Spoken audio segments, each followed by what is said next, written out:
안녕하세요. 그 소개해 주신 대로 저는 동서울이 아니라 서울은 서울인데 그것도 동쪽에 있는 지역까지는 맞는 것 같습니다. 그런데 동대문이에요. 그래서 아직은 제가 서울을 벗어나지 않았다.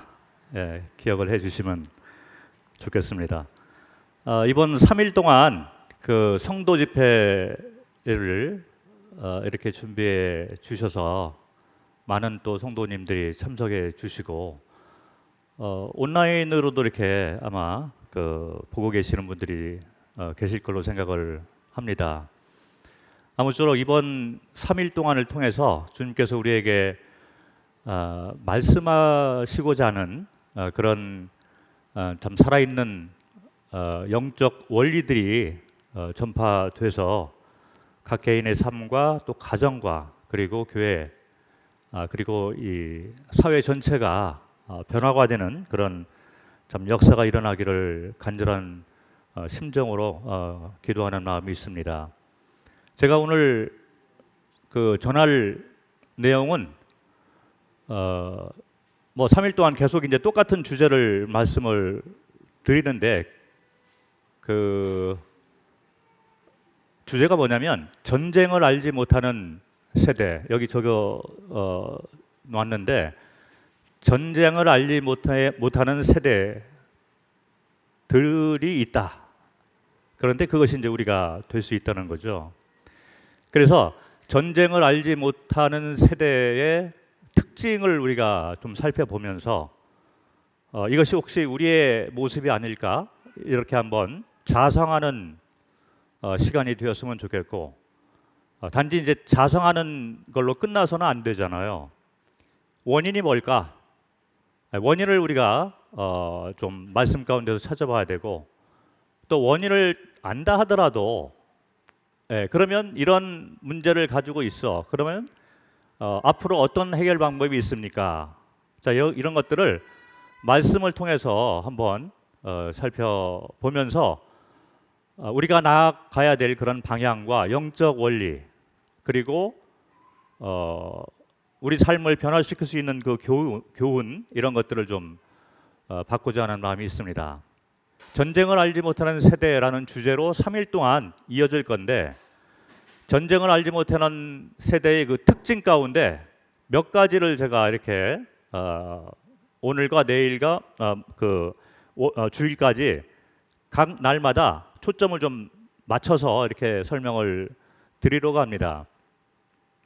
그런데 초점을 맞추고 그 말씀드리고자 하는 그 주제가 조금 무거운 주제예요. 그리고 어쩌면 좀 생소한 그런 접근 방법일 수도 있겠고 그리고 이런 것도 있구나 이렇게 생각하실 수도 있으리라고 생각을 합니다. 첫 번째 오늘 다루고자 하는 주제는 뭐냐면 복음, 내일은 만찬, 그리고 주일은 성화의 원리 이 세 가지를 다루고자 합니다. 이 세 가지 주제는 저의 신앙생활에 어떻게 보면 그 마지막 사명이라고 생각을 저는 개인적으로 하고 있습니다. 제가 88년도에 한국을 떠나서 선교 훈련을 시작으로 해외 생활을 30년을 하고 한국에 돌아왔어요. 그래서 거의 제 삶의 반절 정도를 이렇게 선교지에서 그것도 선교사들 가운데 여러 그 사역이 있지만 저는 사람하고의 싸움이 되는 그런 사역만 했던 사람입니다. 전도부터 시작을 해서 아무것도 없는 그런 그 선교지에 가서 한 사람을 만나서 복음을 전했어요. 그리고 그분이 이제 다른 사람을 소개를 시켜줘서 또 그분들에게 찾아가서 복음을 전하고 그리고 그런 분들이 많아지게 되면서 이제 교회라는 것이 시작이 되어져서 선교지에 교회의 터를 놓았습니다. 그래서 처음에 모일 때는 성경의 이러이러한 말씀 때문에 우리가 이런 집회를 하는 것이다. 그리고 만찬의 의미가 무엇이고, 그리고 우리가 모일 때마다 이런 것들을 성경에 이렇게 나와 있기 때문에 이런 형태로 모이고 있다라는 것을 터를 놓은 사람이에요.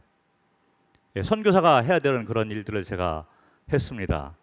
거기서 끝나는 것이 아니라 교회가 이제 형성이 된 다음에 성도들이 성장을 해야 되잖아요.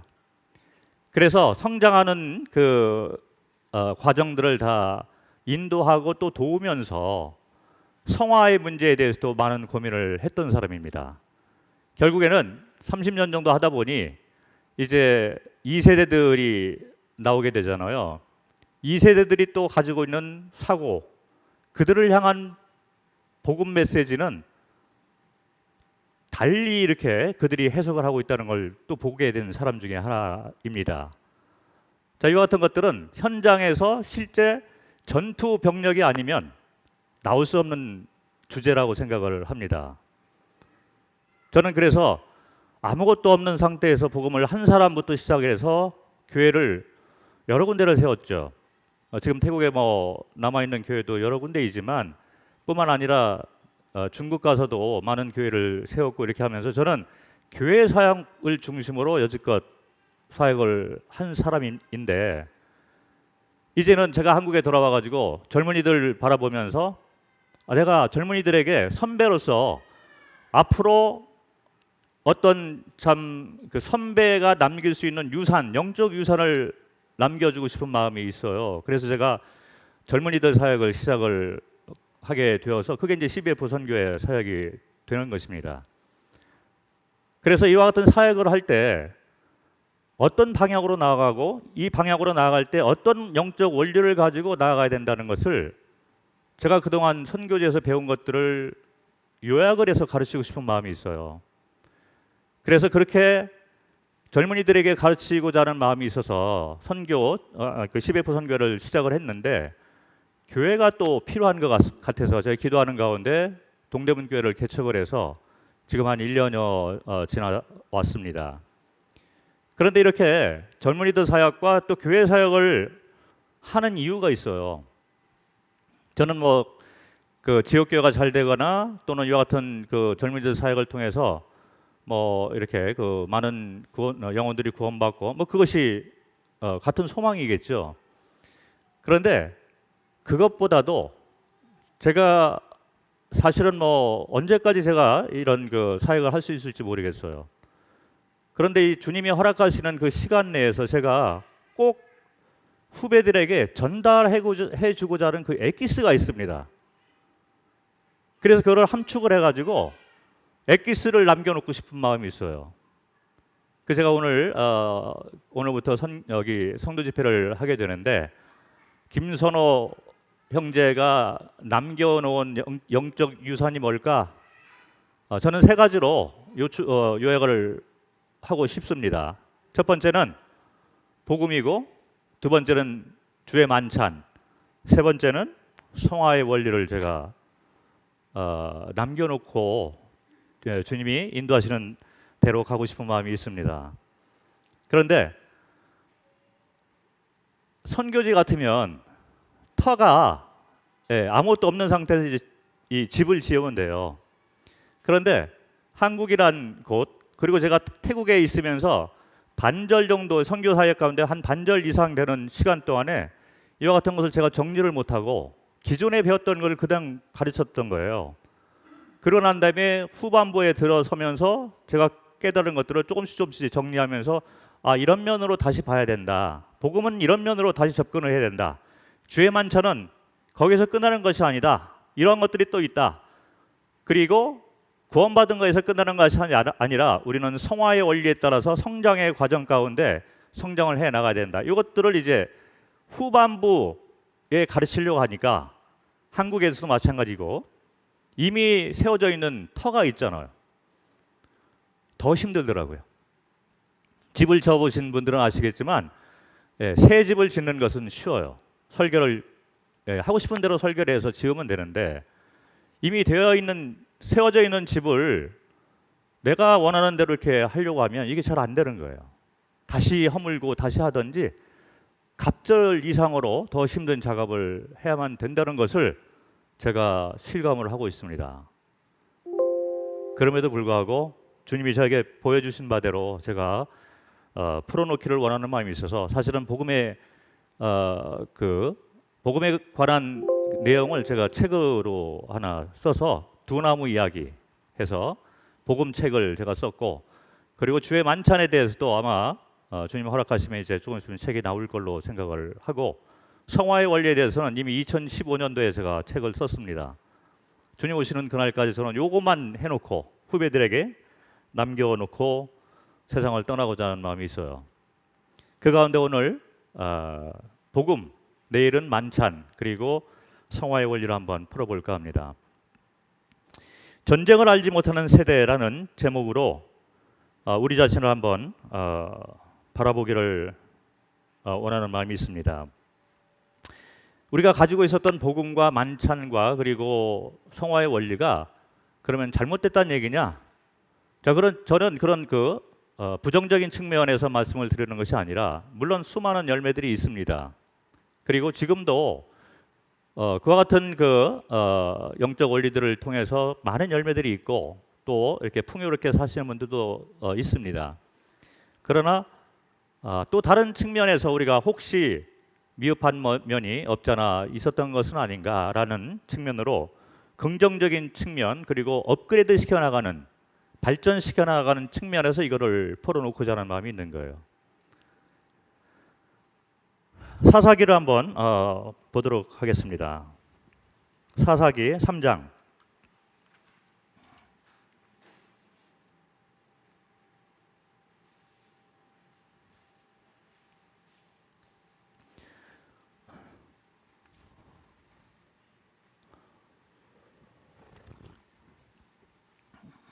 사사기 3장 1절부터 7절 말씀을 읽겠습니다. 여호와께서 가나안의 모든 전쟁을 알지 못한 이스라엘을 시험하려 하시며 이스라엘 자손의 세대 중에 아직 전쟁을 알지 못하는 자들에게 그것을 가르쳐 알게 하려 하사 남겨두신 이방 민족들은 블레셋의 5 군주들과 모든 가나안 족속과 시돈 족속과 바알 헤르몬 산에서부터 하맛 입구까지 레바논 산에 거주하는 히위 족속이라. 남겨두신 이 이방 민족들로 이스라엘을 시험하사 여호와께서 모세를 통하여 그들의 조상들에게 이르신 명령들을 순종하는지 알고자 하셨더라. 그러므로 이스라엘 자손은 가나안 족속과 헷 족속과 아모리 족속과 브리스 족속과 히위 족속과 여부스 족속 가운데에 거주하면서 그들의 딸들을 맞아 아내로 삼으며 자기 딸들을 그들의 아들들에게 주고 또 그들의 신들을 섬겼더라. 이스라엘 자손이 여호와의 목전에 악을 행하여 자기들의 하나님 여호와를 잃어버리고 바알들과 아세라들을 섬긴지라.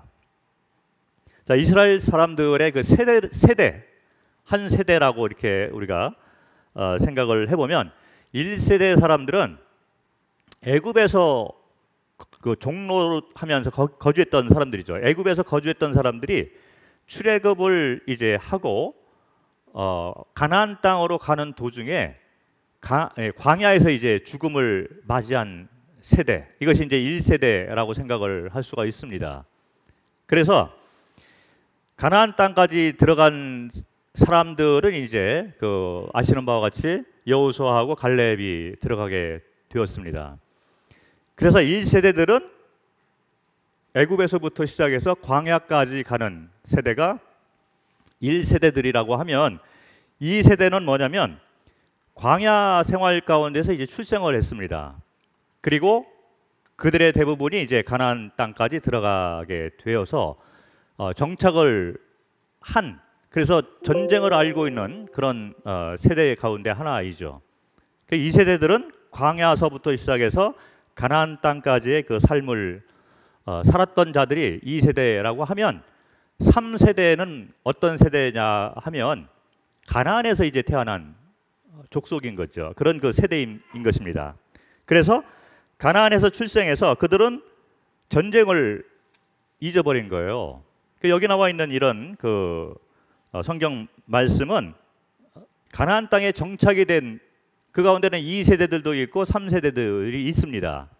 그들은 가나안 땅에 정착을 하면서 전쟁을 알지 못하는 세대가 된 거죠. 전쟁을 하지 않습니다. 그러면서 가나안 족속들과 함께 서로 혼합된 그런 삶을 살고 있는 세대, 그것이 바로 전쟁을 알지 못하는 세대라고 생각을 할 수가 있습니다. 이런 상황을 우리와 이렇게 한번 그 비교해서 한번 생각을 해보면, 나이가 많다고 해서 나는 모임의 1세대 아니면 2세대야 이렇게 생각을 하시는 분들이 있을지 모르는데, 영적 교훈을 보면 육적인 나이라든지 아니면 구원받은 연수, 이런 것들은 큰 의미가 없는 것 같습니다. 내가 살고 있는 모습이 여기 나와 있는 전쟁을 알지 못하는 세대하고 같은 모습으로 살고 있다면 우리 모두는 전쟁을 알지 못하는 세대가 된다는 거죠. 하나님을 섬기고 동시에 다른 한 손으로는 세상을 잡고 살아가고 있는 전형적인 현대 크리스천들의 모습이 전쟁을 알지 못하는 세대의 특성이라는 것입니다.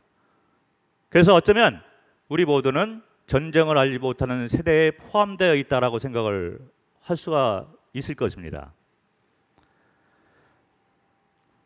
제가 한국에 들어와 가지고 참 어려움이 많이 있었어요. 뭐 한국 문화에 적응을 해야 되잖아요. 근데 그런 것들은 큰 문제가 아니에요. 선교사의 삶이라는 것은 적응이 빨리 되어야 하는 것이 특성이 그렇게 되는 것입니다. 그래서 한국에 들어왔다고 해서 제가 적응을 못했을까요? 조금 지나니까 그렇게 오랫동안 살았던 태국이 잊어버려지더라고요. 또 한국 사람처럼 살아가고 있어요. 그런 것 때문에 어려운 것이 아니라 영적으로 너무 힘든 거예요.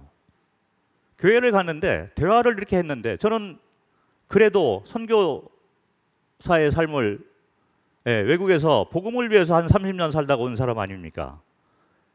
그래서 영적 전투에서 얼마나 치열한 전쟁을 하고, 그리고 한 영혼을 구하고 또 이 교회를 세우기 위해서 얼마나 치열하게 싸워야 되는가를 현장에서 경험을 한 사람인데, 돌아와서 그런 얘기들을 같이 나누고자 하는데 이게 통하는 게 별로 없는 것 같아요.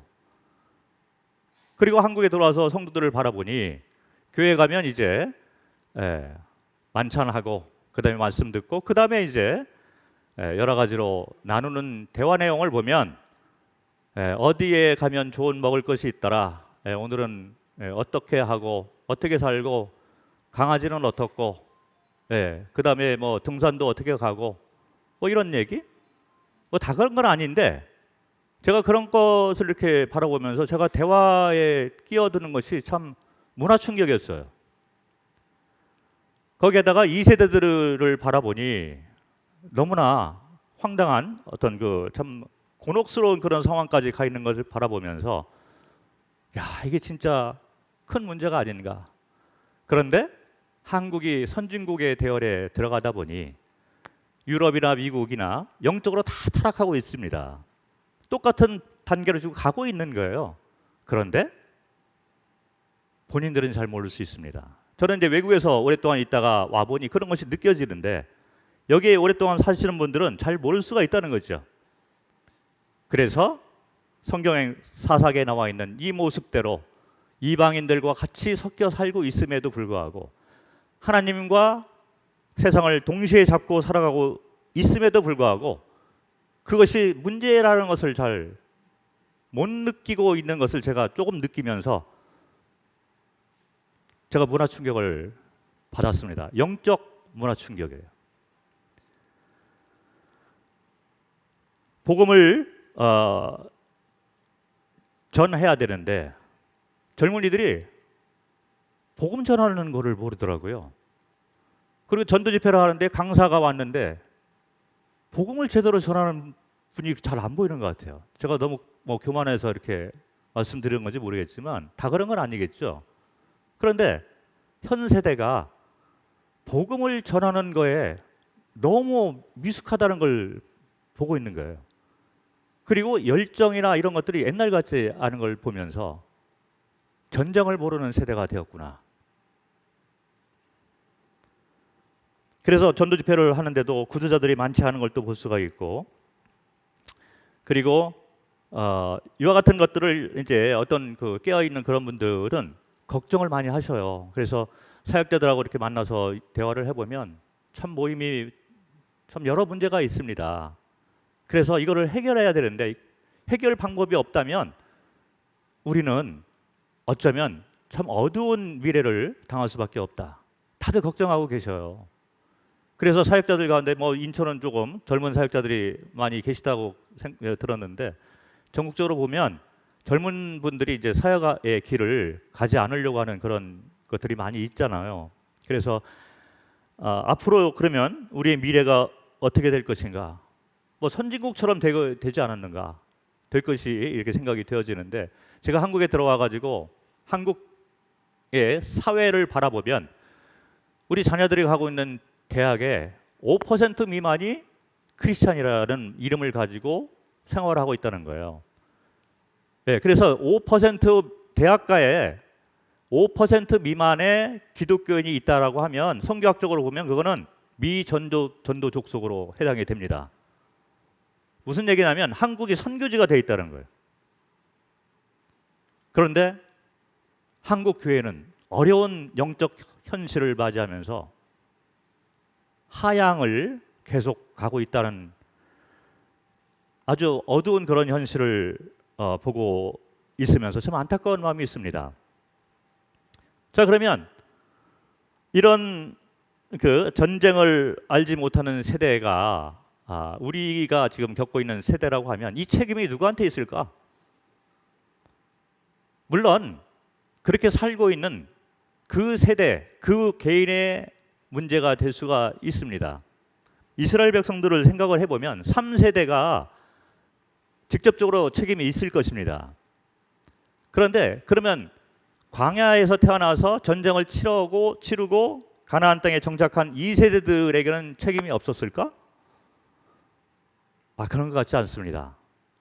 네, 책임을 따지면 2세대부터 잘못 시작이 되었다는 것을 볼 수가 있습니다. 물론 그 전에 1세대들도 잘못이 된 것을 볼 수 있잖아요. 그래서 광야에서 이제 죽은 그런 세대가 된 것이죠.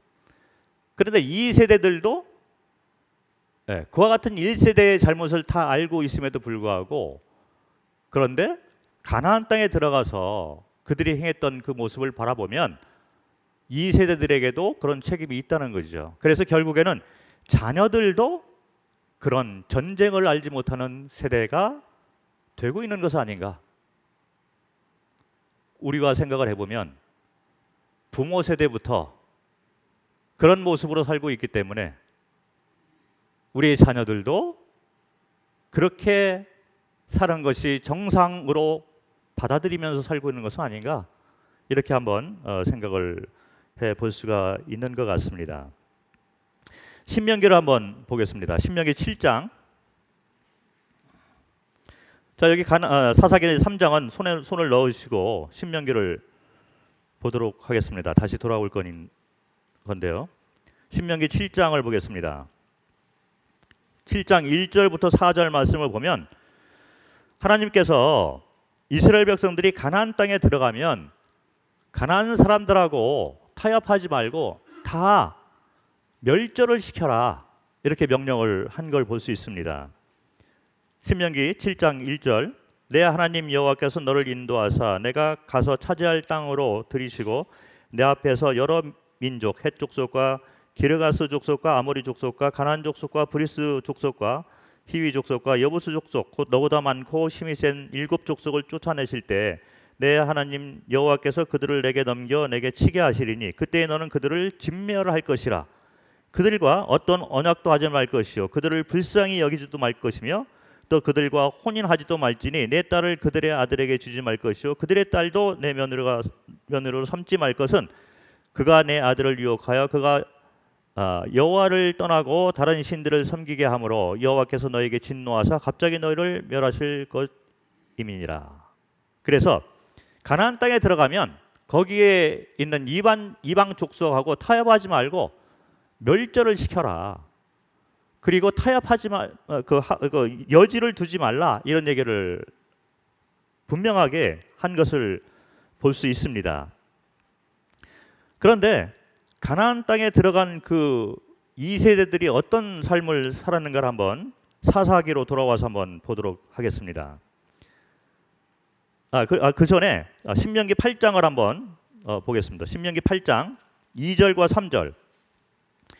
가나안 땅에 들어가서 이방 족속들을 완전히 멸절시킬 것을 말씀을 하셨고, 그러고 난 다음에 어떤 삶의 모습을 가지고 살아야 될 것인가를 광야 시절부터 명확하게 말씀을 해 놓은 것을 볼 수 있어요. 어떤 원리에 따라서 살아야 되는가. 신명기 8장 2절과 3절을 읽겠습니다.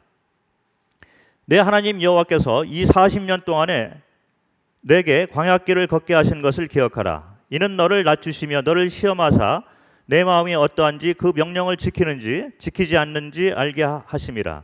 너를 낮추시며 너를 줄이게 하시며 또 너도 알지 못하며 내 조상들도 알지 못하던 만나를 내게 먹이신 것은 사람이 떡으로만 사는 것이 아니요 하나님의 입에서 나오는 모든 말씀으로 사는 줄을 내가 알게 하려 하심이니라.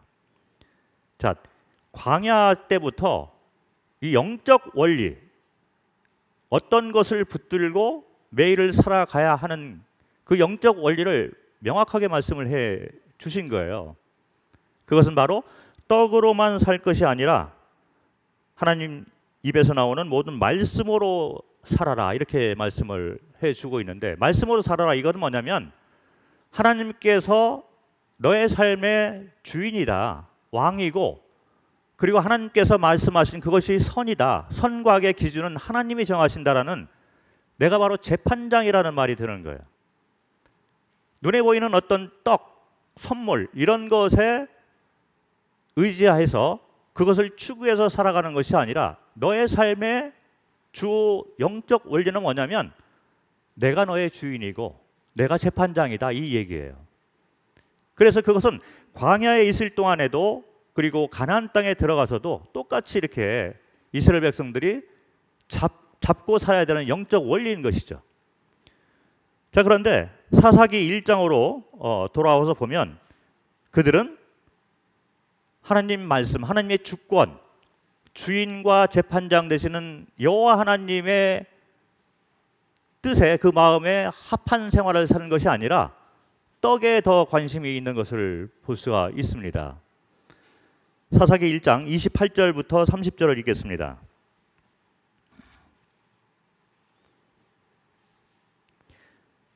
사사기 1장 28절부터 30절. 이스라엘이 강성한 후에야 가나안 족속에게 노역을 시켰고 다 쫓아내지 아니하였더라.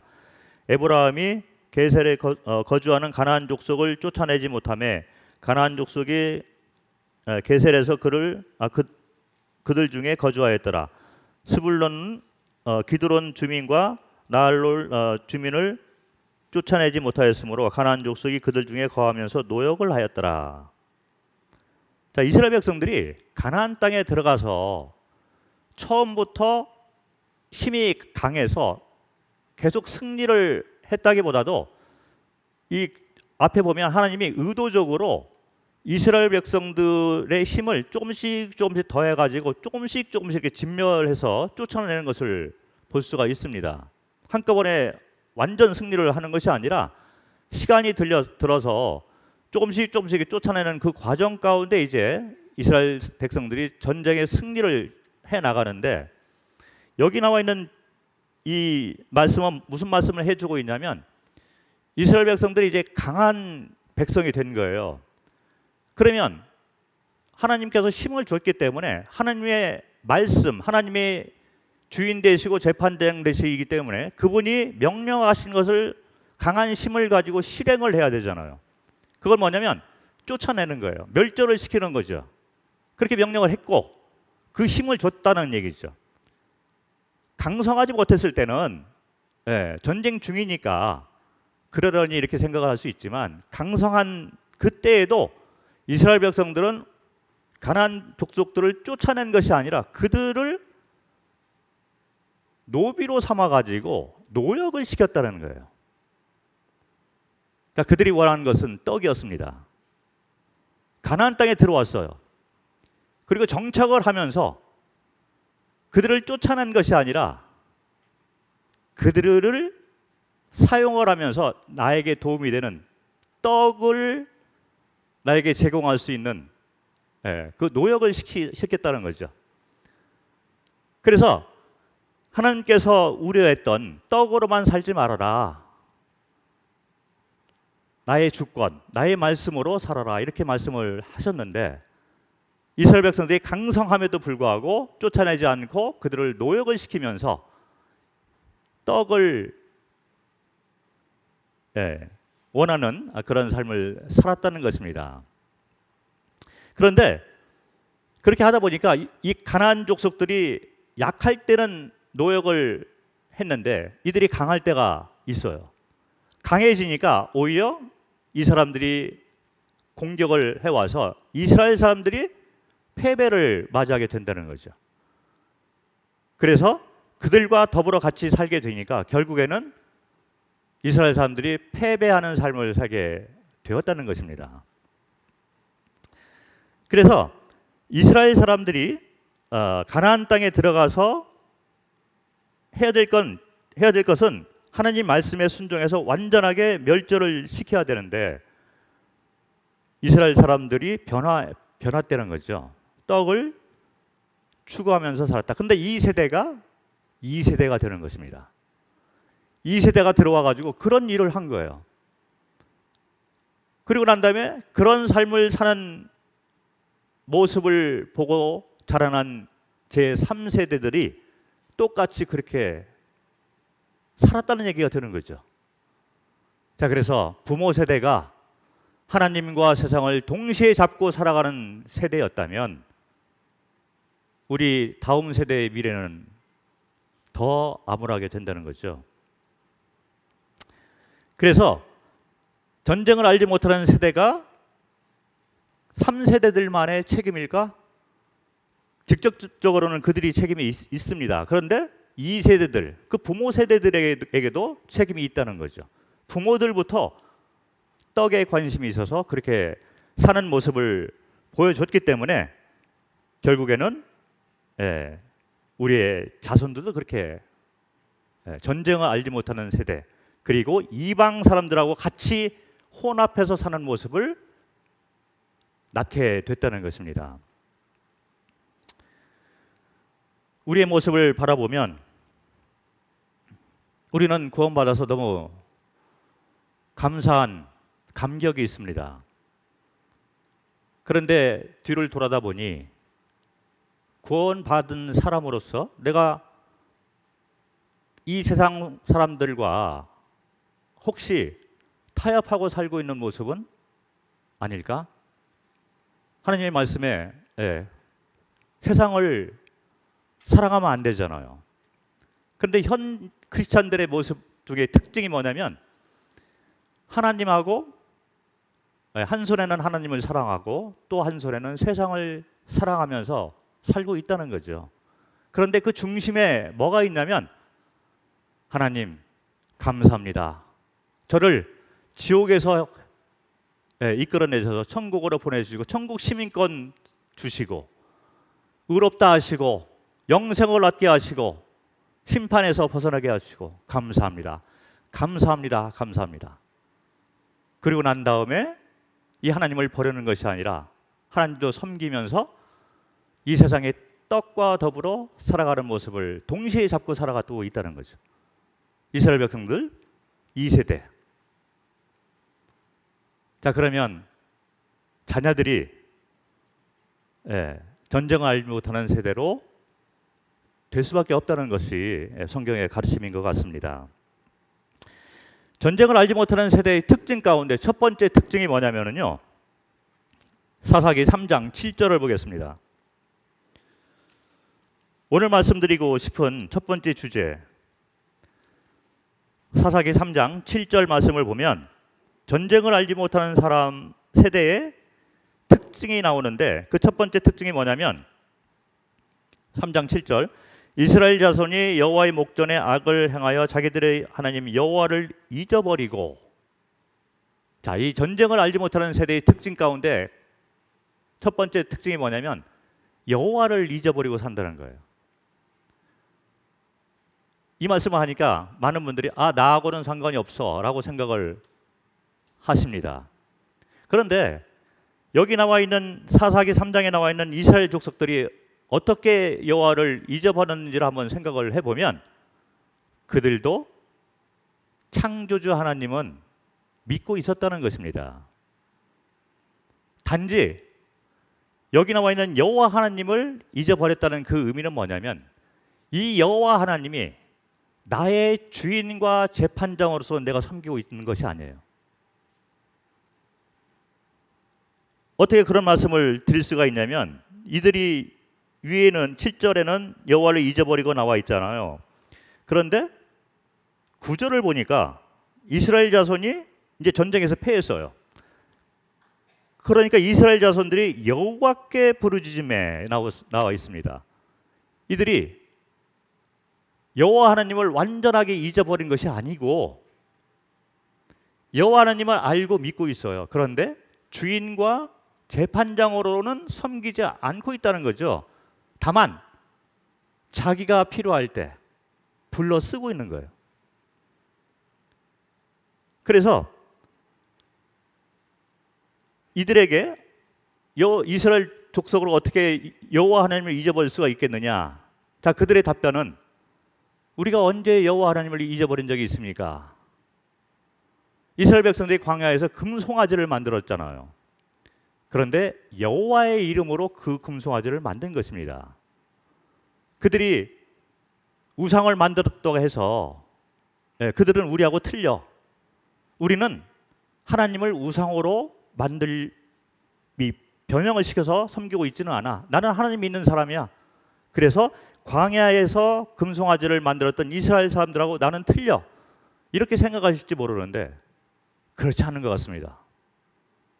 이스라엘 백성들이 금송아지를 만들었는데 여호와 하나님이라 이렇게 이름을 붙여서 만들었다는 거예요. 애굽에서 우리를 끄집어낸 여호와 하나님.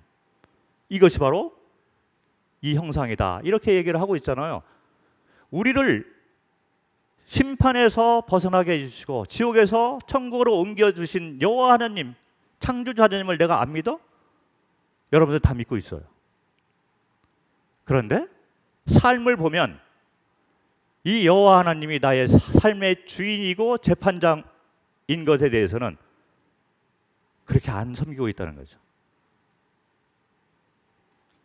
금송아지를 만들어 놓고 이 금송아지가 우리를 애굽에서 끄집어낸 여호와 하나님이다.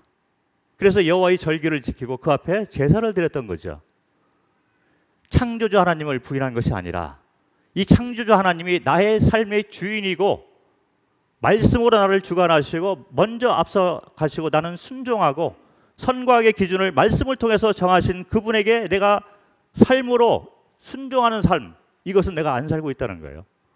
단지 내가 잡고 있는 건 뭐냐면 떡이죠.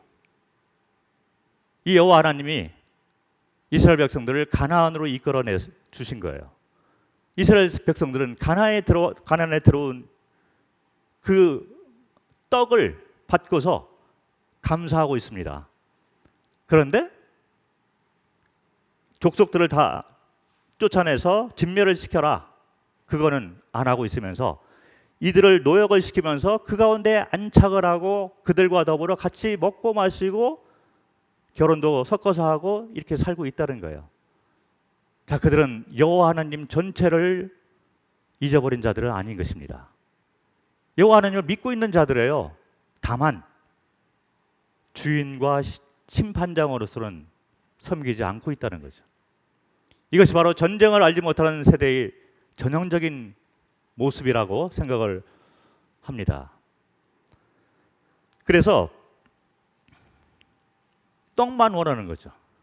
구원. 그래서 우리는 만찬 때 감사합니다, 감사합니다, 감사합니다. 영광 돌려드립니다. 나에게 은혜를 주셔서 감사합니다. 떡에 딱 꽂혀 있는 거예요. 자, 그러면 이렇게 이스라엘 백성들이 이제 전쟁을 알지 못하는 세대가 되었는데 그들의 초점은 떡에 초점이 맞춰져 있기 때문에 하나님의 주재권, 심판권 이런 것에 대해서 순종하지 않고 구원을 받았습니다. 그리고 난 다음에 천국 들어가는 입장권을 받은 거잖아요. 그리고 그 다음에는 세상을 즐기면서 살고 있듯이 이스라엘 사람들도 가나안에 들어갔잖아요. 그러고 난 다음에 그들과 더불어 같이 섞여 살고 있는 모습을 성경은 말해주고 있습니다. 그런데 이 문제가 어디에서부터 왔을까를 곰곰이 생각을 해보면 저는 복음을 한번 짚어봐야 된다고 생각을 하고 있습니다. 이 문제는 저뿐만 아니라 수많은 목회를 하시는 분들이 똑같이 고민하고 있는 문제예요. 그러나 그 중에서 많은 분들은 이것이 문제라고 생각하는 문제의식조차도 모르고 그냥 살아가시는, 또 사역을 하시는 분들이 많이 있습니다. 그런데 조금 뭔가 이상하다라고 생각하시는 분들 가운데 전 세계적으로, 이거는 우리나라뿐만 아니라 전 세계적인 현상이에요. 우리가 그동안 가지고 있었던 복음, 전했던 복음이 과연 맞을까? 그러면서 이제 반대 분들이 조금 모여가지고 나오기 시작한 것이 바로 주재권 복음이 되는 거예요. 자, 그런데 이 주재권 복음이 들어보니 명확하게 설명이 잘 안 돼요. 그러니까 그것도 좀 문제가 있다. 그래서 아직도 전 세계적인 복음적인 석학들이 이 문제를 가지고 계속 논쟁을 하고 뭔가 해결 방법을 찾고자 하는 거예요. 그 제가 오늘 조심스럽게 제가 보고 있는 복음에 대해서 한번 설명을 드리려고 하는 거예요. 저도 완전하지는 못하겠죠. 그러나 조금이라도 이렇게 제가 이렇게 보여드리면 저보다 더 유능한 그런 후배들이 나와서 조금 더 명확한 주님 하나님께서 원하시는 복음을, 그 메시지를 정확하게 더 전할 수 있지 않을까라는 심정으로 제가 그래서 책도 나름대로 좀 정리하고, 그리고 이렇게 하면 어떨까 이렇게 해서 뭐 제가 저번 주에 제가 대전 대덕에서 복음 집회를 하고 왔어요. 반응이 좋더라고요. 그런데 복음을 선물에 초점을 맞추지 아니하고 주님과의 관계에 초점을 맞춰서 제가 한번 풀어봤습니다. 우리가 여지껏 뭐 다 그런 건 아니에요. 그런데 혹시 복음을 선물로 이렇게 듣고서 이 날 구원받았다 이렇게 생각을 하시는 분들이 많이 있을지 모르겠습니다. 그렇게 해서 구원받은 분들이 제법 있어요. 뭐 다 이제 뭐 이것이 잘못됐다는 얘기를 하는 것이 절대 아닙니다. 그걸 통해서 주님이 우리 과거 시대에는 그렇게 역사하신 것 같아요. 왜 그러냐면 그런 복음이 필요한 때였던 것 같기도 합니다. 왜냐하면 우리는 많은 분들이 율법적으로 복음을 잘못 알고 있었던 그 세대가 있었잖아요. 그런데 은혜의 복음을 듣고서 이거다 해서 깨달은 분들이 많이 있어요. 주님이 또 그때는 그렇게 역사를 하셨겠죠. 그런데 이제 선진국이 되는 그 특성상 기복신앙에서 사람들이 벗어나기 시작한다는 거예요. 그렇게 되니까 어떤 뭐 선물 이런 거? 그거보다 나는 놀러 가고 세상을 누리는 것이 더 편해. 그래서 요즘 이 선진국 세대의 사람들은 복음에 대한 찾고자 하는 마음이 없는 거예요. 세상이 즐겁고 옛날에는 먹고 사는 게 힘들고 그러니까 갈망하는 것이 있고 내 마음이 뭔가 편치 않아. 그런데 지금은 그런 것들을 풍요롭다 보니까 놀러 다니고 마시고 즐기고 이런 걸로 이제 풀려고 하는 거죠. 그래서 선진국들이 영적으로 점점 타락하면서 구도자들이 그렇게 그 복음을 들으려 하는 마음도 없고 구원받는 역사가 또 많이 일어나지도 않고 그런 것 같습니다. 이 시대가 이제 변화가 되는 거죠. 또 한 가지 문제는 뭐냐면 우리의 이 세대들은 교회 안에서 태어난 거예요. 부모가 성도이니까. 그런데 이 아이들은 주일학교 때부터 뱃속에 있을 때부터 복음을 듣고 태어나고 자라난 세대가 있어요. 그런데 이 세대에게 복음을 전하는데 옛날에 이렇게 율법적으로 이렇게 이렇게 오해해서 은혜의 복음을 들으니까 확 바뀌었던 그런 식의 접근 방법을 하다 보니 이들이 이게 잘 먹히지가 않아요. 그래서 제가 집회를 이렇게 돌아다녀 보면 많은 교회들이 참 거의 비슷한 그런 그 갈등을 가지고 있더라고요. 청년회가 있고 학생회가 있는데 얘들에게 도대체 어떻게 복음을 전해야 될지 모르겠다. 교사가 입을 빵긋하면 애들이 다 답변을 해요. 무슨 얘기를 할지, 복음을 어떻게 전할지 아이들은 다 알고 있습니다. 답변을 모를까요? 다 알고 있어요. 그런데 내가 구원받았어요? 오히려 물어보고 있어요. 이렇게 답변하면 구원입니까? 그게 더 이상 할 말이 없는 거예요. 자, 이런 세대에 우리가 지금 살고 있는 것입니다. 그래서 어떤 교회들은 청년회가 있으면, 예를 들어서 한 10명이 있으면 과반수가 넘는 청년들이 성도 자녀인데 아이들이 구원 못 받으니까 청년회 구두자들이 더 많은 거예요. 그런데 어릴 때부터 같이 생활했기 때문에 이 아이들이 교회에서 활동들을 다 하고 있는 거예요. 청년의 분위기가 영적이지 않는 것이 되는 겁니다. 그런 교회들이 점점 많아지고 이 아이들이 크면서 세상 접하면서 세상을 돌아가고 다 떠나가고 이렇게 하는 것이 선진국의 현상이고 그런 현상이 우리 가운데 지금 일어나고 있다는 거죠.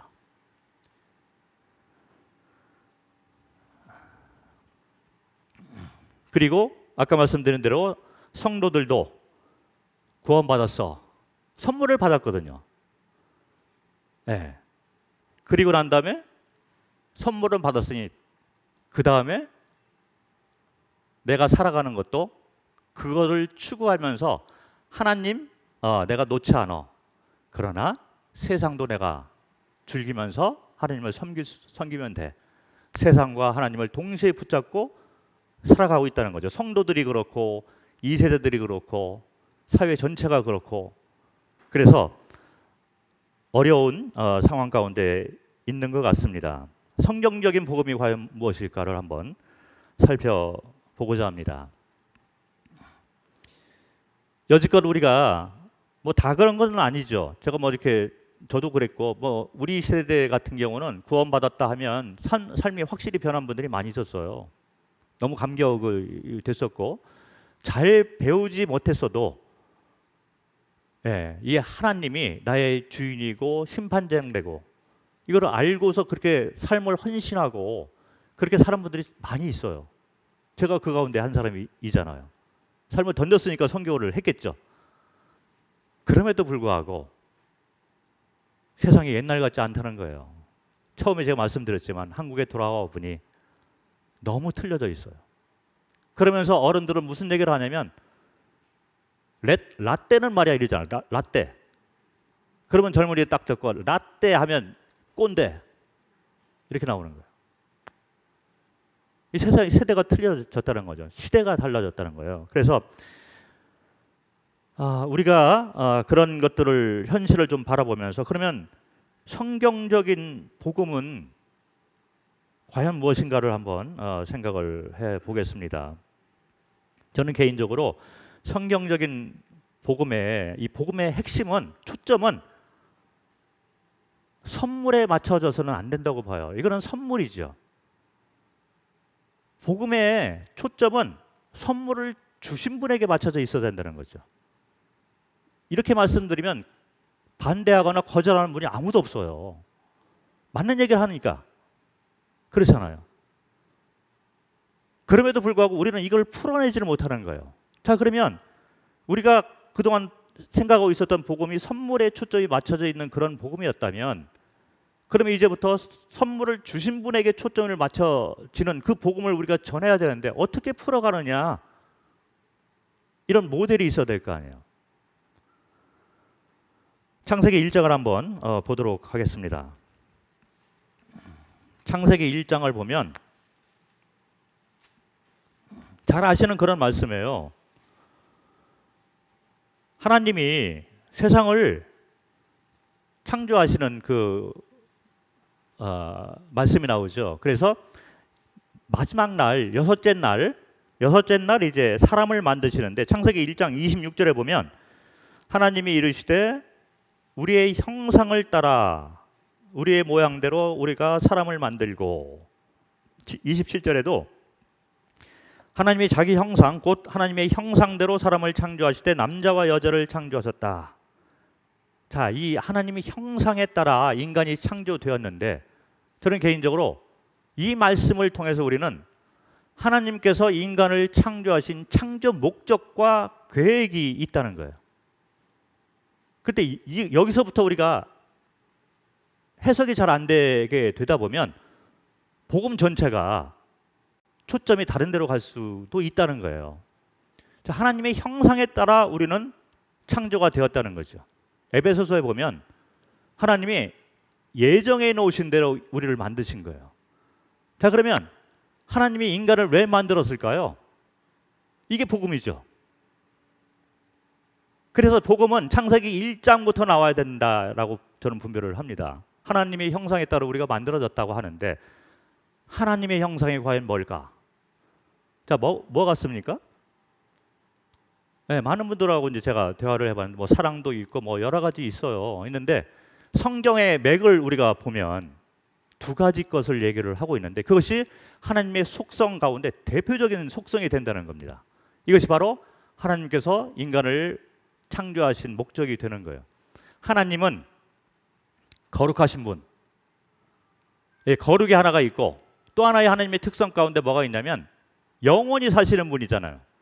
그래서 I am who I am 해서 나는 스스로 있는 자다 이렇게 해서 항상 시제가 현재로 되어 있습니다.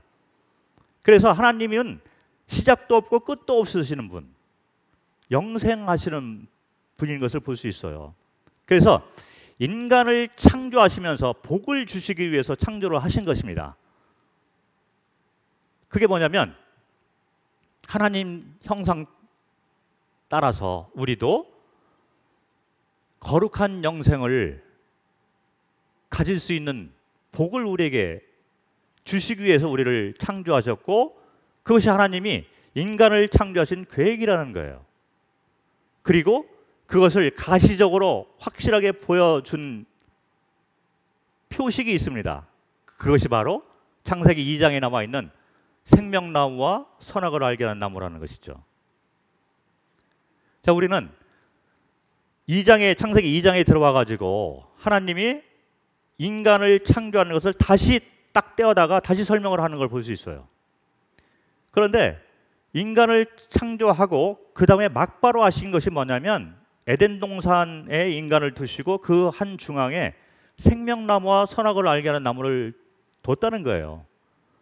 하나님이 인간을 창조하고 그 다음에 막바로 인간과 연관돼서 하신 그 작업이 바로 이 두 나무를 만들었다는 것이죠. 이 하나님이 계획 가운데 이 두 나무를 동산 중앙에 세워놨다는 것입니다. 그래서 이 에덴 동산에 아담과 하와가 어느 곳을 가든지 간에 항상 중앙에 있는 이 나무를 바라보면서 하나님의 창조 계획과 하나님께서 왜 나를 만들어 놓고 어떻게 인도하시는가를 그 두 나무를 통해서 우리가 그분들이 봤어야 된다는 거죠. 그것이 뭐냐면 하나님처럼 인간들도 거룩한 영생을 받도록 창조가 되었다. 그래서 여러분들 모두는 사랑받기 위해서 태어난 자들이라는 것이죠. 하나님은 사랑입니다. 하나님처럼 우리를 만든 거예요. 하나님의 형상에 따라 다른 말로 표현하면 하나님처럼 우리를 만든 거예요. 하나님이 누구실까? 하나님은 거룩하신 분이고 영원하신 분이다.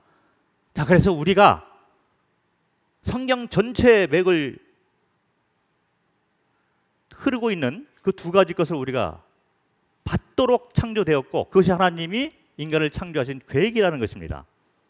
그래서 복음은 뭐냐면 이걸로 다시 회복이 되는 거죠. 그래서 내가 구원받았어 하면 이 선물을 받았다 하면 무슨 선물을 받았습니까? 의롭다, 칭함을 받았다, 의로운 자가 되었다, 그리고 영원한 삶을 살았다. 자, 복음을 보면 이렇게 다 풀리는 걸 볼 수 있습니다. 우리가 받은 선물은 거룩한 영생이에요. 왜 그러냐면 창조 때부터 하나님이 이걸 주기 위해서 우리를 만드셨기 때문에, 그리고 그거를 생명나무와 선악을 알기라는 나무에서 딱 보여주신 거예요. 생명나무를 바라보면서 내가 너에게 영생을 주기를 원한다. 선악을 알게 하는 나무의 의미는 내가 거룩한 자이기 때문에 이 거룩이 무엇이고 악이 무엇인가를 너희가 알고 나는 거룩한 자로서 너에게 거룩을 주기를 원한다. 그런 의미가 있는데, 이것이 이제 선물이고 하나님의 계획이죠. 창조 목적이고. 그런데 또 한 가지 이 두 나무의 그 의미 가운데 담겨 있는 것이 있어요. 또 다른 의미. 그게 뭐냐면 거룩한 영생, 이것이 하나님이 인간을 창조하신 목적인데 이 거룩한 영생은 나로부터만 나오는 거다. 그래서 이 선만 넘지 말아다오. 이것이 바로 선악과의 의미가 된다는 것입니다. 선악과의 의미는 그렇게 풀어나가야 되는 거예요. 내가 너희에게 나처럼 거룩한 영생을 주기를 위해서 내가 너희를 창조했어. 그런데 이 복, 이 생명의 근원은 나로부터 나오는 거다. 내가 생명의 주인이다. 이것이 바로 생명나무의 의미가 되는 거예요. 그리고 그것만 인정해 다오. 그래서 이거는 에덴 동산에만 나와 있는 것이 아니라 요한계시록의 끝장을 보면 이제 새로운 세계가 되는데 거기에도 생명나무가 있는 거예요.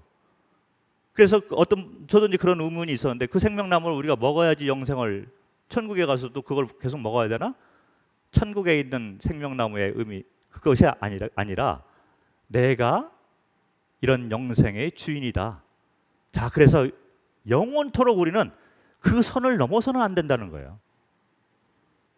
처음에 창조될 때부터 시작해서 영원토록 우리는 그분이 나의 삶의 주인이다라는 것을 넘어서서는 안 된다는 거죠. 그런데 선악과를 먹었잖아요. 그게 뭐냐면 그 선을 넘었다는 거예요. 그래서 거룩한 분, 이 거룩도 나로부터만 나오는 거다. 그것이 이제 선악을 알게 하는 나무의 의미인데, 선악과를 먹음으로 인해 가지고 이 두 가지 것을 다 범했습니다. 그래서 사탄이 그걸 먹도록 했잖아요. 그러면서 뭐라고 했냐면 너는 먹어도 안 죽어. 자, 이것은 무슨 얘기냐면 이제부터는 네가 생명의 주인이 돼서 살아. 이 얘기가 되는 거예요. 생명나무의 의미를 정면으로 반대를 하고 있다는 것입니다. 그리고 네가 이것을 먹으면 선과 악을 너도 하나님처럼 알기 때문에 이제부터는 네가 스스로 선과 악의 기준을 스스로 정해서 네가 재판장 돼서 살아. 그 얘기예요. 이 선악과를 먹은 이 의미는 뭐냐면 이거를 먹으면 너는 안 죽어. 이제부터는 네가 주인 돼서 살아. 그 세상 사람들이 자기가 주인 돼서 살아가고 있는 거예요. 성경은 이걸 뭐라고 얘기하냐면 반역죄라고 얘기를 합니다. 복음을 전할 때 어떻게 얘기를 하고 있냐면 할아버지 죄 있으신가요? 어떤 할아버지는 시골에서 자라나셔가지고 죄가 없다고 그러셔요. 나 죄 없어. 나 평생 깨끗하게 살았어. 그러니까 전도자가 이제 이 할아버지의 죄를 끄집어내기 위해서 여러 가지로 감정을 막 상하게 하는 거예요. 할아버지 나쁜 생각했잖아요. 화도 내셨죠? 나 그런 거 안 해. 나 죄 없어. 그러다가 화가 나니까 이 할아버지가 얼굴이 불그락불각 하는 거예요. 그러니까 할아버지 화냈잖아요. 죄 있습니다. 할아버지가 꼼짝 못하고 그래 나도 죄 있지. 자, 그래서 이 죄 때문에 할아버지는 지옥 갑니다. 그런데 예수님께서 이 죄를 다 짊어지고 돌아가셨어요. 할아버지 믿기만 하면 할아버지는 천국 가시는 겁니다. 자, 이렇게 전하고 있는데 어떤 젊은이가 전도자에게 그런 질문을 했어요. 아니, 지옥이라는 것은 영원한 형벌을 받게 되는 곳인데 사람들은 다 죄를 짓고 있지 않습니까? 그것도 아담이 죄를 졌는데 우리는 태어날 때부터 죄인이라며요. 그래서 나는 의지도 없이 죄인으로 태어나가지고 내가 잘못한 것이 아니라 아담이 잘못하는데 내가 왜 지옥 가야 됩니까?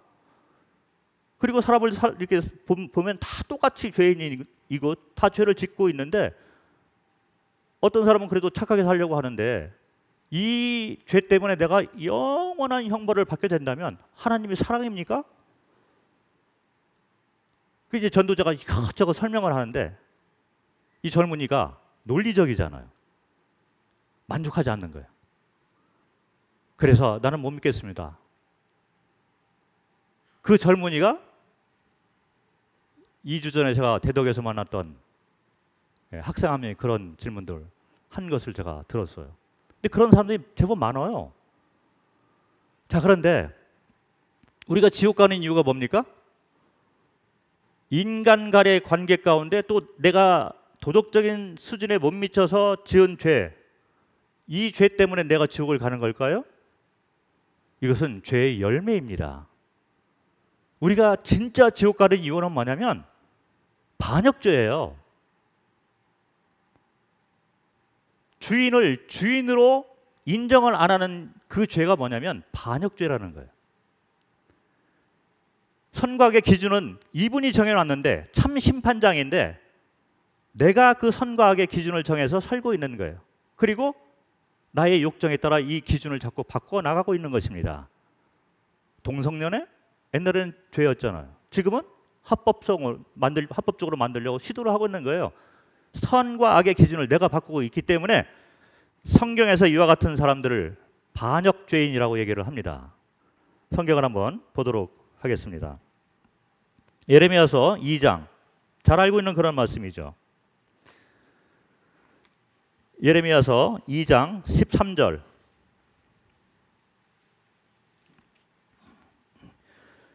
내 백성이 두 가지 악을 행하였나니 곧 그들이 생명의 근원되는 나를 버린 것과 참 주인, 참 재판장 되시는 여호와 하나님, 이분을 버렸다는 거예요. 그리고 스스로 웅덩이를 판 것인데 그것은 그물을 가두지 못할 터진 웅덩이들이니라. 그래서 자기가 주인과 왕과 재판장 돼서 살아가고 있다는 것입니다. 이것이 바로 하나님이 보시는 용서할 수 없는 가장 중한 죄가 되는 거예요. 인간들은 그런 죄를 짓기 때문에 지옥에 가는 것입니다. 마태복음을 보면 인간들은 지옥에 갈 사람들이 아니에요. 지옥이라는 곳은 원래 사탄과 귀신들을 위해서 만들어 놓은 곳이라고 했습니다. 죄의 근원은 사탄과 귀신으로부터 나오는 거예요. 그런데 인간들은 사탄의 유혹을 받아서 반역죄를 짓게 됐다는 거죠. 죄의 시작은 사탄으로부터 나왔다는 건데 우리는 사탄의 유혹을 통해서 타락을 하게 된 것입니다. 그래서 우리가 지옥을 가게 되는데 지옥 가는 이유는 반역죄, 수직적인 관계 때문에 지옥 가는 거지 인간과 인간 가운데서 일어나는 죄, 도덕적인 수준에 못 미치는 죄, 이것 때문에 우리가 지옥 가는 것이 아니라는 거죠. 어떤 마을의 사또 한 분이 그 마을을 잘 다스렸어요. 그래서 이분이 그 마을 사람들에게 참 존경도 받고 너무 잘 사는 그런 마을로 만들어 놨어요. 그래서 아주 평온하게 잘 살고 있는데 어느 날 이 사또가 내가 이 나라의 왕이다 선포를 했습니다. 자, 그러면 이 사또는 착한 사람이지만 진짜 왕을 대할 때 그는 반역죄를 지은 사람이 되기 때문에 왕이 그를 잡아다가 삼족을 멸하는 형벌을, 중한 형벌을 내릴 수밖에 없다는 거예요. 그가 얼마나 잘했고 얼마나 사람들이 존경하고 관계없는 것입니다. 가장 피할 수 없는 중죄가 뭐냐면 반역죄가 된다는 건데 사람들이 지옥 가는 이유는 반역죄 때문에 간다는 거예요. 복음의 핵심은 여기에서부터 나오는 것입니다. 자, 여기에서부터 나왔다는 얘기가 뭐냐면 내가 구원받았어. 이 얘기는 선물, 떡에 관심이 맞춰져 있는 것이 아니라 참 주인이 바뀌게 됐다는, 원래대로 돌아갔다는 거죠. 이게 구원받은 사람인 거예요. 그리고 선과 악의 기준이 그분이 만들어 놓은 선과 악의 기준으로 돌아갔다는 것이 구원받은 성도가 된다는 것입니다. 복음 전할 때부터 우리는 반역죄를 전파를 해야 돼요. 그래서 반역죄에서 회개한 사람, 이 사람이 올바른 주인과의 관계가 회복이 된다는 것입니다. 복음은 선물에 초점이 맞춰져서는 안 된다는 거예요.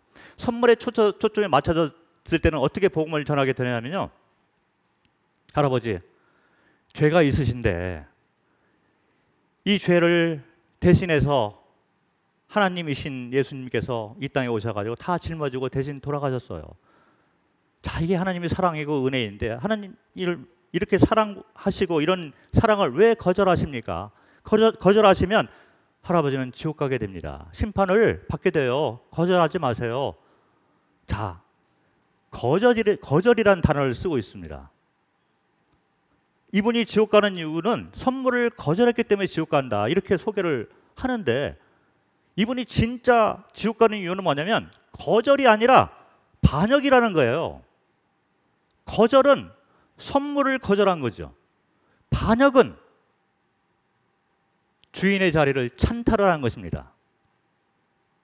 재판장 자리를 찬탈해서 그 자리를 뺏어서 자기가 앉아 있다는 거예요. 복음의 초점은 선물에 맞춰져 있어서는 안 된다는 거예요. 구원받은 성도의 삶이 왜 안 변할까? 구원받았다고 하는데 그는 창조주는 믿고 있어요. 자, 이 창조주를 주인과 재판장으로 믿고 있을까요? 그것은 다른 문제가 되는 것입니다. 야고보서 2장을 보면 사탄과 귀신도 하나님을 믿고 떠느니라, 이렇게 나와 있습니다. 예수님이 이 땅에 계실 때 귀신 들린 자를 만났는데 귀신이 알아보는 거예요. 그리고 믿고 떨고 있었잖아요. 귀신들도 믿고 떠는 거예요. 창조주를 믿었다고 그래서 우리가 구원받았을까요? 그렇지 않습니다.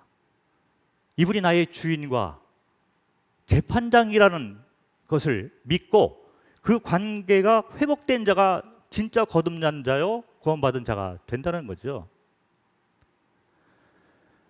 또 한 군데 한번 찾아보도록 하겠습니다. 호세아서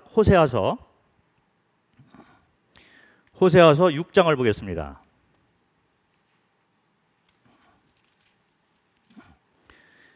호세아서 6장 7절, 페이지 1262페이지.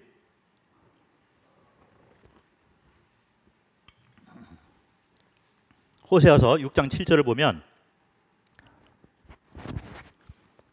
그들은 아담처럼 언약을 어기고 거기에서 나를 반역하였느니라.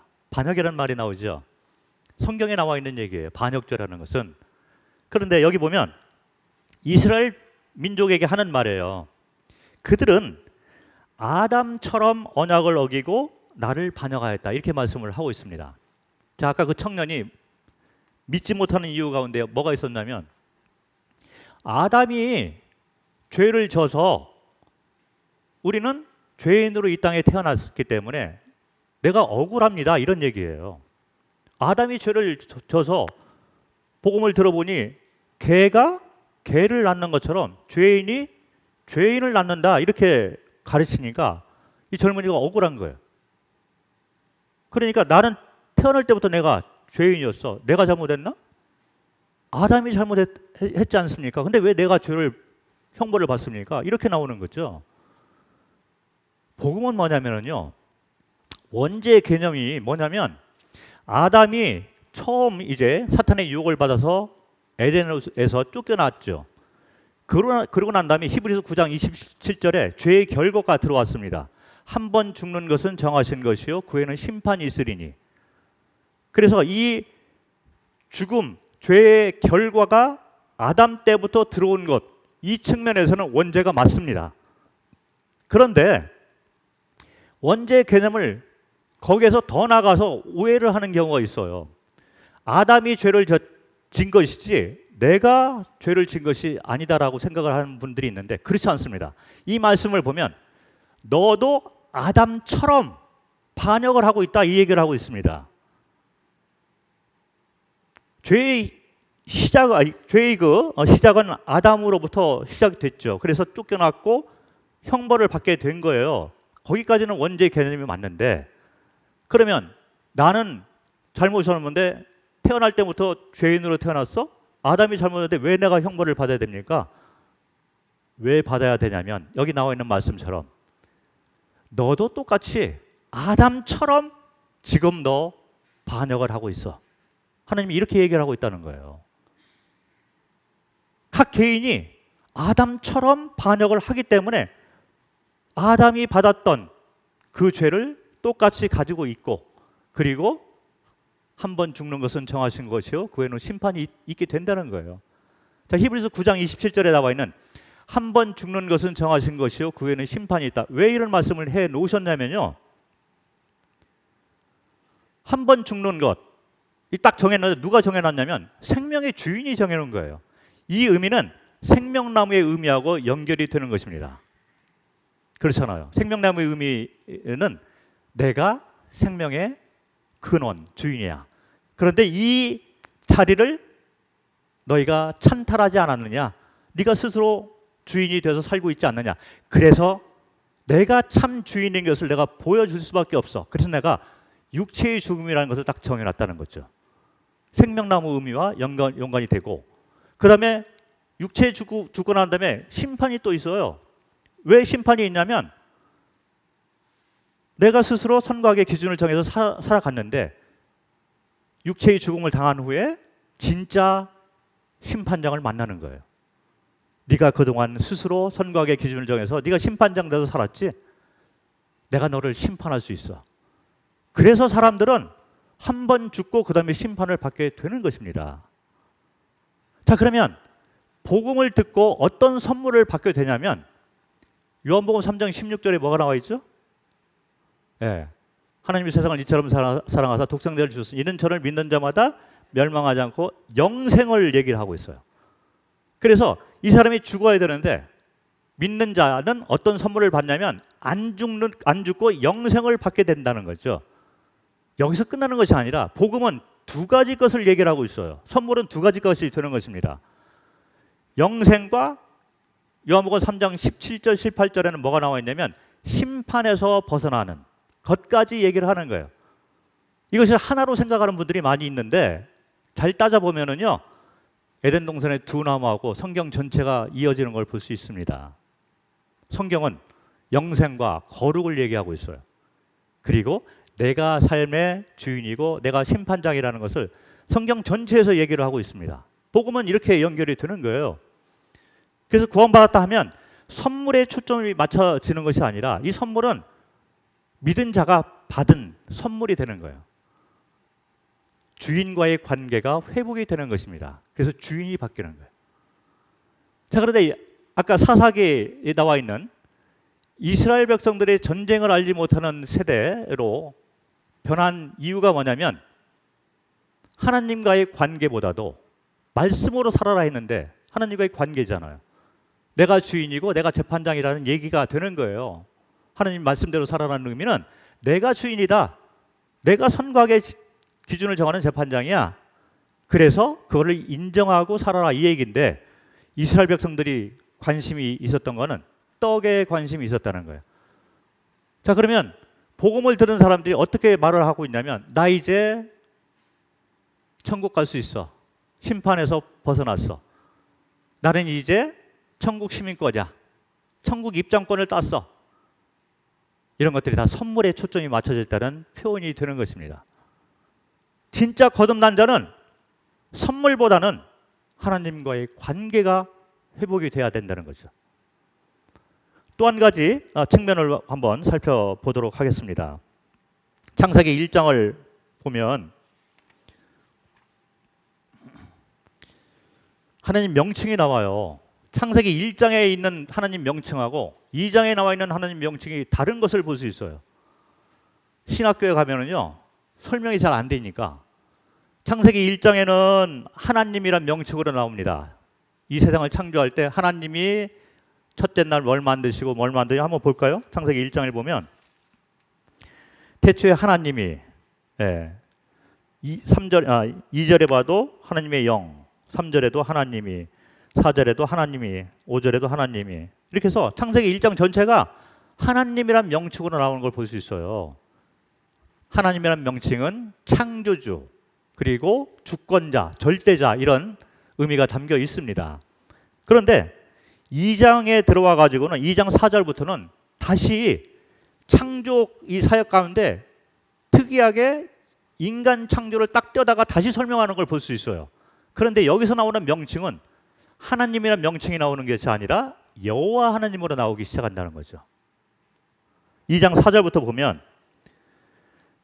이것이 천지가 창조될 때 하늘과 땅의 내력이니 여호와 하나님이 5절에 여호와 하나님이 7절에 여호와 하나님이 8절에 여호와 하나님이 9절에 여호와 하나님이 그래서 1장에는 하나님으로 나오는데 2장에는 여호와 하나님으로 나온다. 자, 이것이 무슨 뜻일까? 이거를 풀어내기 위해서 신학교에서 여러 이론을 만들어내서 과목으로 설정해 놓고 그걸 가르치고 있는데 제가 한번 들어가 봤습니다. 제가 신학 맛을 조금 알고 있는 사람이에요. 학생이었거든요. 네. 신학을 나름대로 조금 맛을 본 사람입니다. 저는 전통 훈련도 받았고 신학도 제가 일부러 좀 해봤어요. 그런데 이 과목을 들으면서 학점이 높아요. 내가 왜 이 쓰레기를 배워야 되나 이렇게 너무 힘들었어요. 이거 뭐 이상한 이론을 피는데 지금 기억도 하나도 안 나요. 그런데 야, 어떻게 성경을 이렇게 풀까? 그래서 저자가 틀리다 이렇게 결론이 그렇게 나오더라고요. 창세기 저자가 틀리다는 1장을 쓴 사람하고 2장을 쓴 사람이 저자가 한 명이 아니다 이렇게 나오는데 공감할 수가 없었습니다. 동의할 수가 없더라고요. 제가 바라본 분별은 뭐냐면 여기는 여호와 하나님으로 나올 수밖에 없는 거예요. 여호와 하나님이라는 말은 인간에게만 사용되는 특별한 명칭이 됩니다. 이 의미는 뭐가 있냐면 하나님은 다른 피조물하고는 다르게 다른 피조물들은 창조주로서 만들어 놓고 그 섭리 가운데 그냥 절대 주권 아래서 생활하다가 때가 되면 죽고 그냥 만들어 놓은 그 원리대로 살아가는 것이 다른 피조물이에요. 인간은 그렇지 않습니다. 하나님의 형상 따라 하나님처럼 특별한 복을 받고 이 세상에 태어난 자들이기 때문에 인간과는 하나님께서 소통을 하고 계신다는 거예요. 그래서 약속을 하시고 그 약속을 반드시 이뤄 나가시는 여호와 하나님이라는 거예요. 자, 출애굽기를 한번 보겠습니다.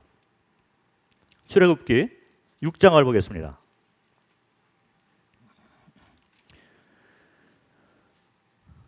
출애굽기 6장 2절부터 보도록 하겠습니다. 하나님이 모세에게 말씀하여 이르시되 나는 여호와니라 내가 아브라함과 이삭과 야곱에게 전능의 하나님으로 나타났으나 나의 이름을 여호와로는 그들에게 알리지 아니하였고 가나안 땅 곧 그들이 거류하는 땅을 그들에게 주기로 그들과 언약하였더니 이제 애굽 사람이 종으로 삼은 이스라엘 자손의 신음 소리를 내가 듣고 나의 언약을 기억하노라. 그러므로 이스라엘 자손에게 말하기를 나는 여호와라.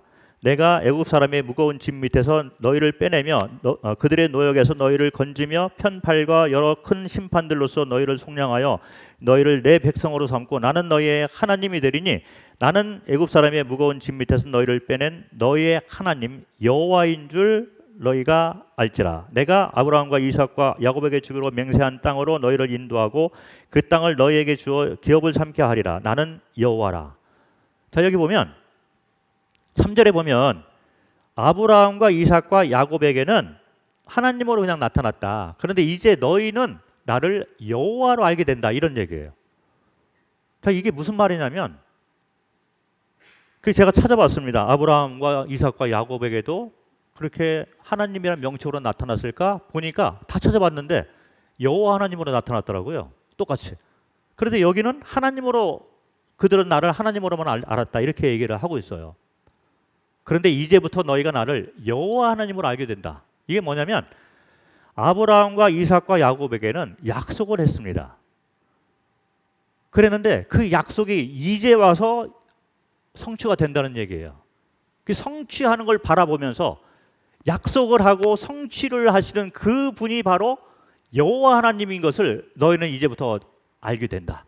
나는 너희와 소통하고 너희를 그냥 내버려 두지 않고 너희와 동행하고 너희의 주인과 재판장으로 항상 동행하는 여호와 하나님이다 약속하고 그것을 반드시 이뤄나가는 여호와 하나님이라는 뜻이 있습니다.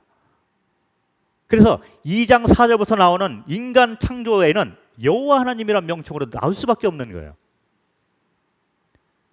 이게 무슨 의미가 있냐면 여호와 하나님은 언약의 하나님이잖아요. 복음은 언약입니다. 선악과를 딱 만들어 놓고 언약을 하신 거예요. 내 자리는 넘지 말아라.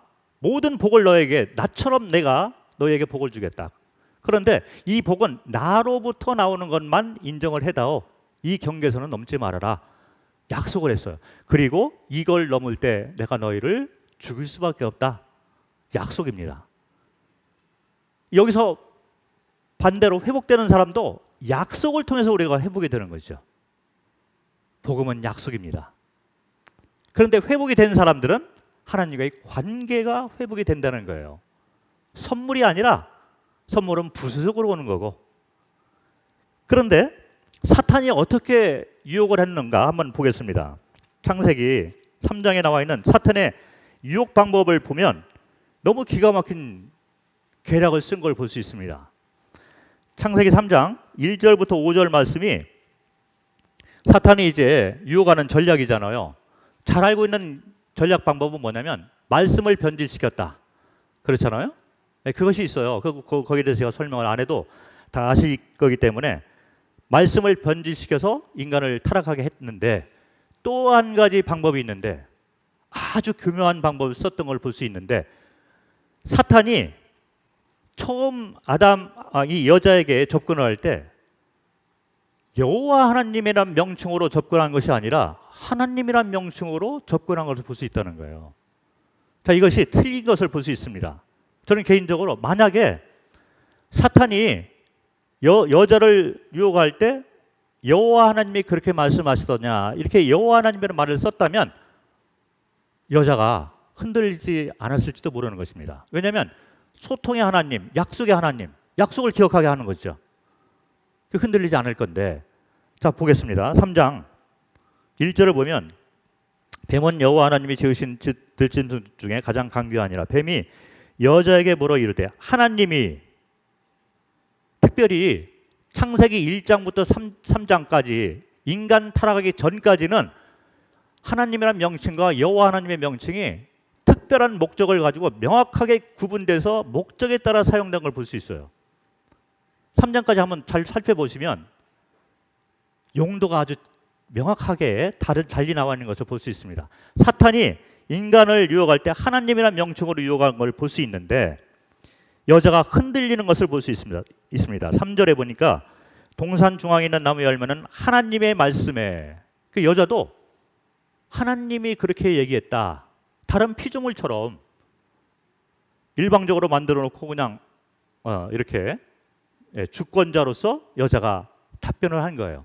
그렇게 하니까 옳다구나 해가지고 뱀이 5절에 보니까 너희가 그것을 먹는 날에는 너희 눈이 밝아져 하나님과 같이 되어 선악을 알 줄 하나님이 아심이라.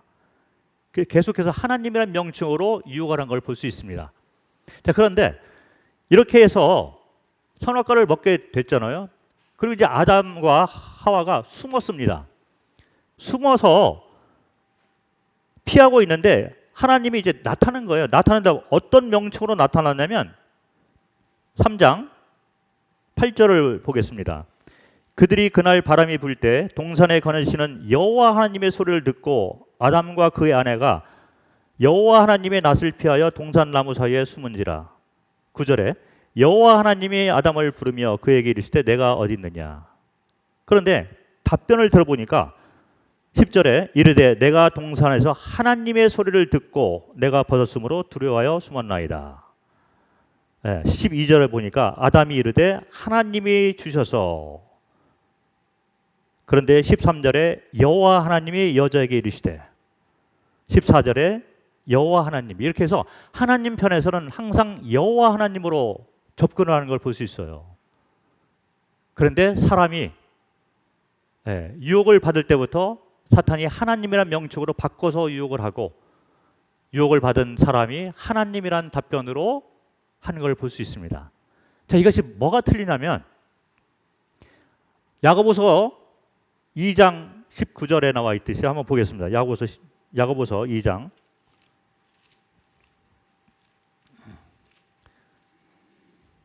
19절.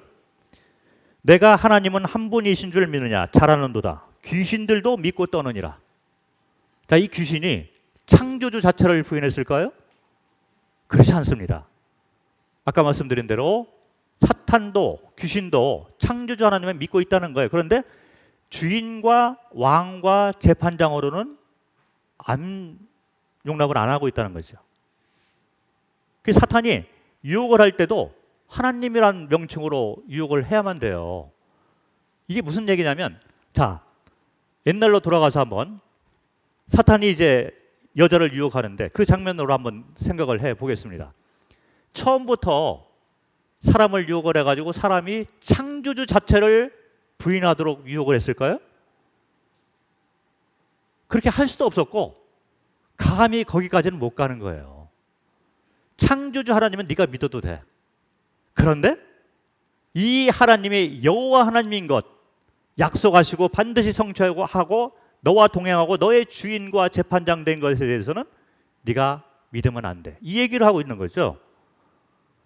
그래서 사람은 창조주는 믿되 이분을 나의 주인과 재판장으로는 안 믿었다는 거예요.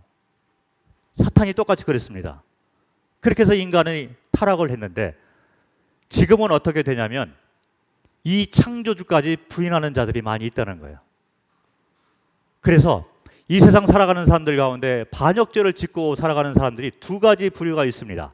성경은 그것을 어떻게 얘기를 해놓고 있냐면 로마서를 한번 보겠습니다. 로마서 1장 19절부터 23절을 읽도록 하겠습니다. 19절부터 23절. 여기가 죄의 뿌리를 얘기를 해요. 반역죄. 이 반역죄 때문에 우리가 지옥에 가게 되고 이 반역죄를 통해서 나오는 것들이 죄의 열매인데 24절부터 끝까지 나와 있는 것이 뭐 살인이라든지 뭐 동성연애라든지 이런 것들이 다 죄의 열매를 얘기하고 있어요.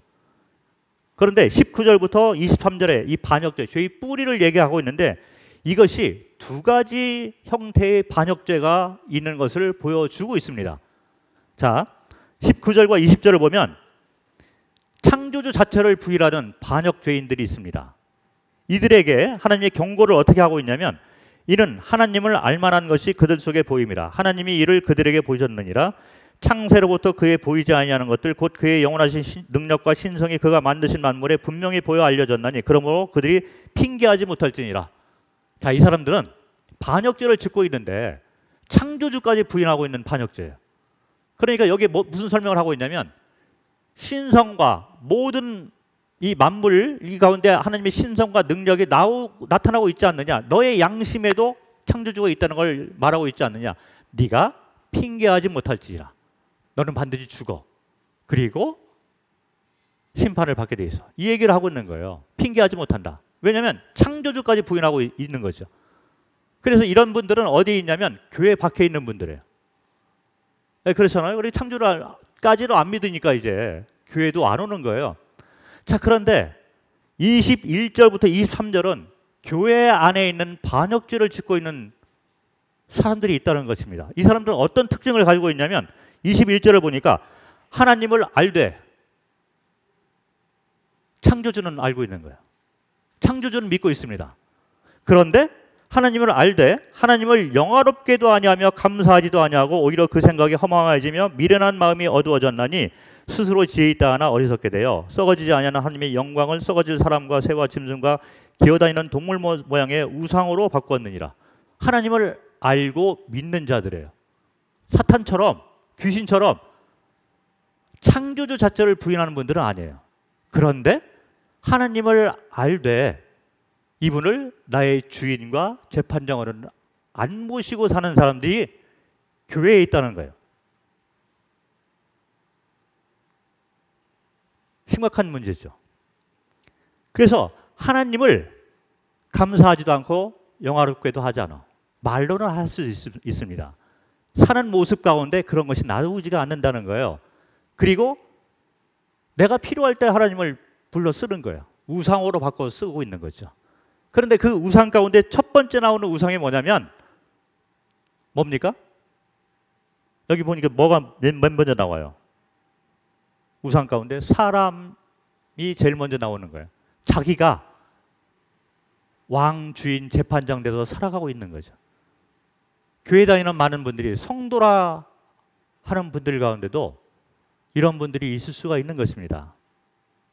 잘 배우셔서 아시겠지만 가짜 성도가 될 수도 있고, 성경을 잘 모르시고 아직 성장하지 못한 그런 분들도 있을 수 있지만 어쨌든 반역죄의 모습을 보여주고 살고 있다는 것이죠.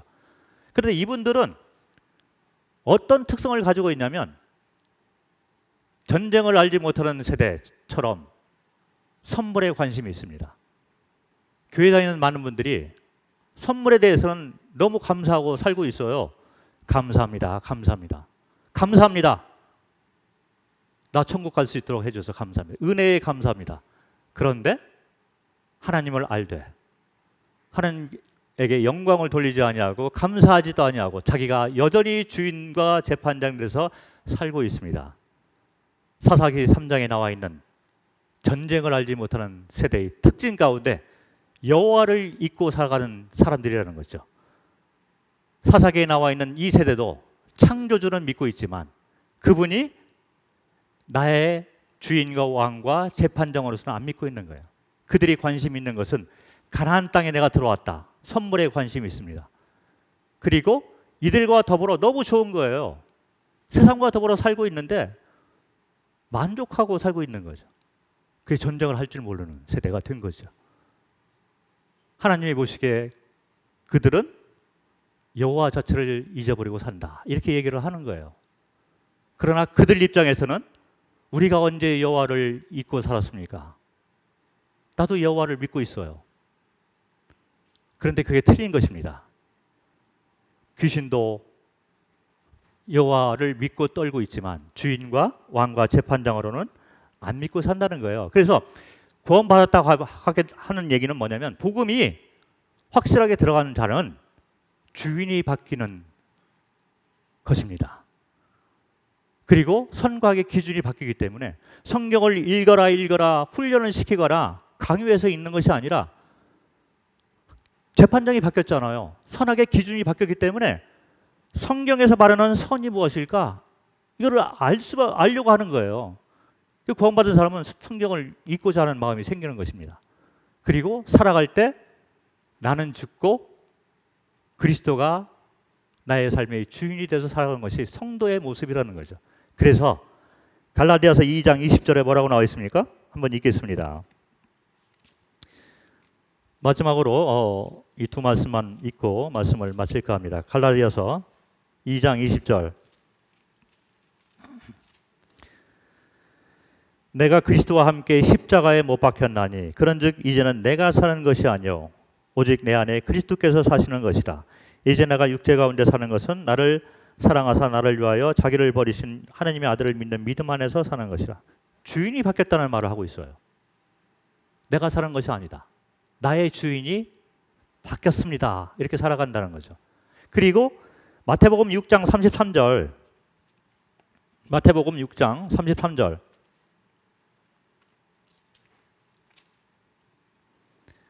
그런즉 너희는 먼저 그의 나라와 그의 의를 구하라. 그리하면 이 모든 것을 너에게 더하시리라. 너희는 먼저 그의 나라와 그의 의.